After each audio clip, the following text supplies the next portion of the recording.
Mesdames et messieurs, ladies and gentlemen, bon, petit test drive de la Lamborghini Ruvelto LP 1015 Grinardo.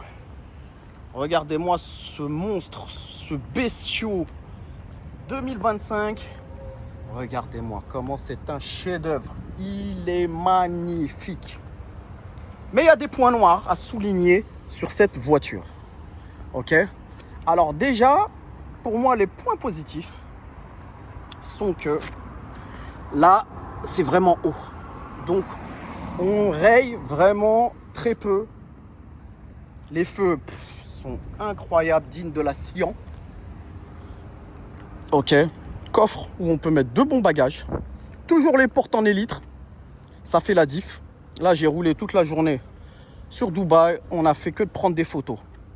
Quand on freine, le gros aileron arrière se lève. Ça bouche un peu la vision arrière, mais c'est impressionnant. Regardez-moi ça. C'est pas magnifique. Elle est super belle.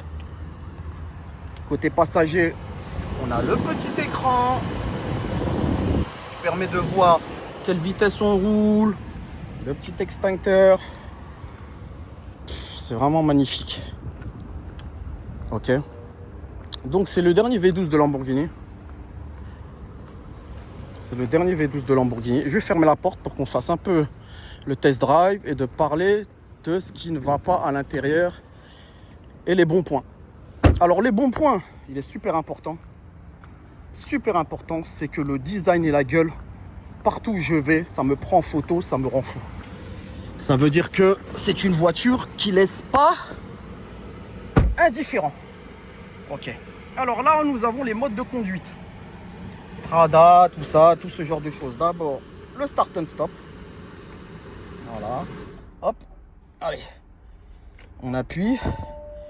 Voilà. Alors, c'est en citadine. Alors, on se met en strada. Le moteur rugit.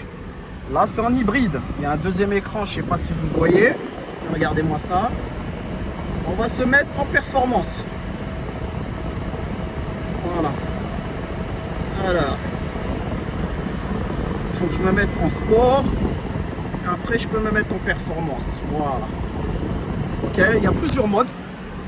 Ça, c'est pour l'aileron. C'est pour le petit mode sport, etc. En fait, ça s'ajoute à ça. C'est pour rehausser la voiture ou pas. L'écran, bah, les écrans modernes. Hein. Les écrans modernes avec le Bluetooth, tout le baratin. Franchement bien. Le défaut, c'est que la musique, elle est faible. Vous mettez à fond, c'est très très très faible. Le point noir, c'est les clignotants. Vous mettez, ça s'en va direct. Voilà, comme vous avez vu, c'est parti. Donc pour moi, les pleins phares et les clignotants doivent être plutôt ici que ici. Donc c'est très très mal placé pour moi. Donc la musique, gros point noir, surtout pour moi. Et que dire de plus? Alors, il y a différents modes. Donc très vite, elle se met en hybride, sans demander. C'est pas très cool les fameux. Voilà. Donc, j'ai roulé, perso, ça n'a rien à voir avec une SVJ. Alors, qu'est-ce que ça n'a rien à voir avec une SVJ? Pour moi, la SVJ est meilleure. En termes de sensation de conduite, de bruit, de tout, elle est 100 fois plus meilleure. Regardez, je roule tout doucement. Je suis pourtant en sport et en performance. Et il n'y a pas de bruit. C'est calme. Même si j'accélère un peu, on n'entend pas un bruit. Alors qu'une Aventador S ou une SVJ, dès que ça démarre, c'est un bruit du tonnerre. Dès que tu roules un tout petit peu, même en mode sport, Nord Corsa ou Strada, eh ben, t'entends le bruit, t'entends le rugissement du lion, du dragon. Tu vois ce que je veux dire? Donc déjà, on va aller mettre un peu d'essence. Et donc, pour moi, c'est un gros défaut. Même quand je suis à l'arrêt, j'avais une 812 GTS à côté de moi. Elle a rugi, j'ai voulu rugir, ça ne me l'a pas fait. Ça me l'a pas fait, c'était pas ça. Ça n'a rien à voir avec un V12 de SVJ.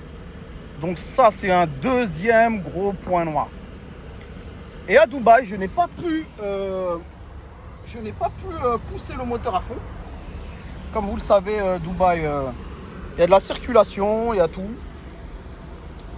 Et forcément, on ne peut pas exploiter la bête comme on voudrait. Donc il y a les petits trucs à l'arrière aussi pour la musique. Voilà. C'est très très moderne. Très moderne. Mais niveau sensation de conduite, je suis déçu de fou. Je pensais retrouver un truc qui est plus agressif qu'une Revelto. Mais ça là, c'est une voiture où une meuf peut conduire normal. Une meuf de 18 ans. C'est doux, c'est neuf, c'est facile. Vous voyez ce que je veux dire? Alors que la SVJ, je faisais attention. Celle-là, c'est un jouet. Donc je suis superbement déçu pour une voiture qui coûte quand même 600 000 € avec les options. J'attends avec impatience le Roadster puisque j'aime les cabriolets. Et voilà. Sinon, elle est disponible à la location. Et vous pouvez retrouver ceci dans mon compte Horse Luxurious Car Rental Dubaï pour la louer. Vous la retrouvez tout en bas. Entre temps, il y a des voitures qui ont été postées. Et personne ne l'a à Dubaï. Et surtout pas au prix que je vais vous proposer. Cette voiture, je vous la fais en euros. Ok, 2500 €. Ok, avec une caution de 2000 €. Ça n'existe pas. Et surtout pas en France. Tu vois? Donc si vous avez envie de vous faire un kiff, cassez la tirelire.